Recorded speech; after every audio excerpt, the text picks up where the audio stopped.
প্রতিটা জায়গায় যদি এরকম কৃষি হয় তো মনে করেন যে তত্ত্বাজা জিনিস ঢাকা শহরের মানুষও খাইতে পারবো। আপনি একটা গ্রাম অঞ্চলে থেকে একটা শাকসবজি আসলে প্রায় 3 দিন 4 দিন গ্যাপে পড়ে যায়, ওটা একটা বাসির পর্যায়ে চলে যায়। তা আমরা যেটি করতেছি অ্যাকচুয়ালি এটা চোখের দেখার জিনিস, এটা না দেখার কিছু নয়। আমরা সার ব্যবহার করি না, হাতি জিলে যে মাটি আছে বর্তমানে সারের অভাব নাই।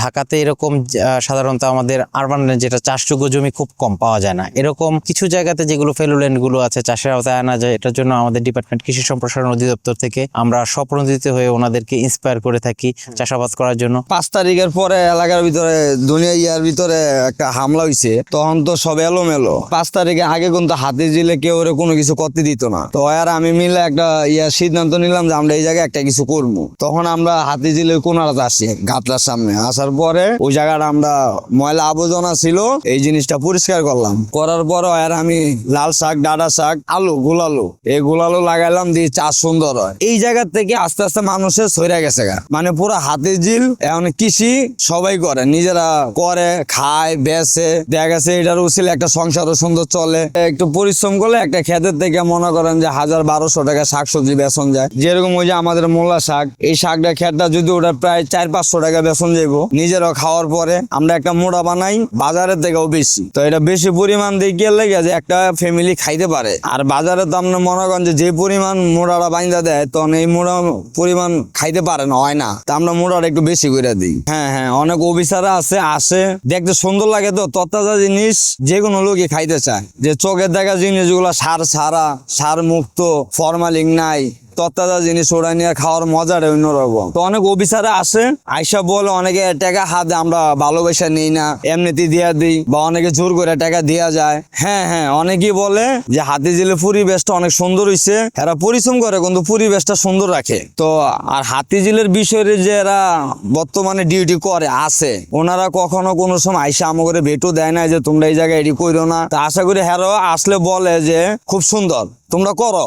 দেশের বাড়ি থেকে যেসব বাজারে একটা শাক আসে, ওই শাকের বিনিময়ে মনে করেন যে যারা পাকায়, তো দেখা গেছে আপনার 1 প্লেট ভাত খায়, আর আমাদের শাক নিয়ে 2 প্লেট ভাত খায়, মানে ওটা স্বাদটা অন্যরকম। আমি আগের বছর লাউ শাক বেচছি, ডাঁটা বেচছি, লাল শাক বেচছি, কুমড়ি শাক বেচছি, টমাটো বেচছি, গোল বেগুন সাদাটা এটা বেচছি। মোটামুটি খারাপ না, ভালোই, আমি মানে সুন্দর চলতে পারি। এখন আমি পেঁয়াজ লাগাইছি, রসুন লাগাইছি, ডাঁটা শাক লাগাইছি, নিজেও খাবো, আরেকজনও খাওয়াবো।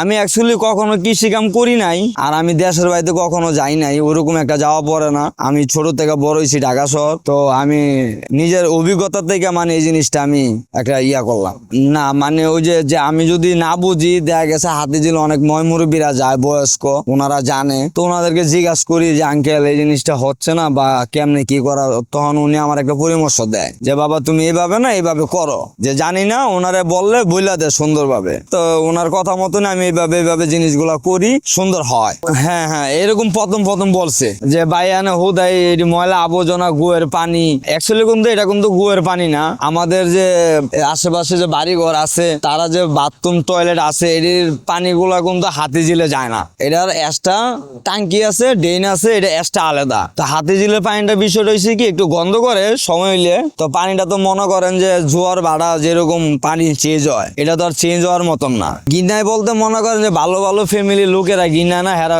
সুন্দর নেই। এই যে আশেপাশে যে বিল্ডিং গুলো আছে, এটি সবটি বাড়াইটি আমাদেরকে ডাকবে, ডাইকা ভাই আমারে শাক দেন, জালনা দিয়ে রশি হালাইবে, আমরা বাইন্দা দিয়ে নিয়ে যায়। হ্যাঁ, এখানে থাকতে বেশ হয়ে যায়। ওই যে ডাকবে আর কদিন পরে জালনা দিয়া যে ভাই আমার মূলা শাক দেন, ডাঁটা শাক দেন, লাল শাক দেন, তা আমরা মোটা বাইন্দা নিয়ে দিয়ে আসি। আমরা তো ওনাদেরকে বিনামূল্যে পরামর্শ দিয়ে থাকি, কিভাবে চাষ করতে হবে, কিভাবে রোগ প্রতিরোধ, বীজ, চারা কিভাবে সংগ্রহ করতে হয় কোত্থেকে, এবং কৃষি বিষয়ক সকল ধরনের পরামর্শ আমরা ওনাদেরকে দিয়ে থাকি। অনেক সময় ওনাদেরকে আমরা বীজ, তারপর চারা, এগুলো উপহার দিয়ে থাকি যেন কিনা ওনারা আগ্রহী হয় এগুলো চাষাবাদ করার জন্য। ওনাদেরকে চেষ্টা করি কমার্শিয়ালি করার জন্য। অনেকে আছে আমাদের আগে যে সাবসিস্টেন্স এগ্রিকালচার যেটা ছিল, আগে আমাদের বাবারা দাদারা যেরকম করতো আসলে নিজের পারিবারিক চাহিদা মেটানোর জন্য, হ্যাঁ, ওই চাহিদা এই জায়গাটা থেকে বের হয়ে আমরা চাচ্ছি ওনাদের পারিবারিক চাহিদা মেটানোর পাশাপাশি বাড়তি যেটা থাকবে এটা দিয়ে যেন একটা অর্থনৈতিকভাবে ওনারা উপকৃত হতে পারেন। রাষ্ট্র এটাকে পজিটিভ ভাবে দেখছে, আমাদের ডিপার্টমেন্ট এটাকে খুব পজিটিভ পজিটিভ ভাবে দেখছে এবং আমরা ওনাদেরকে যতটা সম্ভব চেষ্টা করি আগ্রহ আরো বাড়ানোর জন্য এবং আমাদের জায়গা থেকে ওনাদেরকে সার বীজ যে সহযোগিতা দিলে ওনারা আসলে এই কাজগুলো করতে আরো আগ্রহী হবে, এভাবে সহায়তা করে থাকি।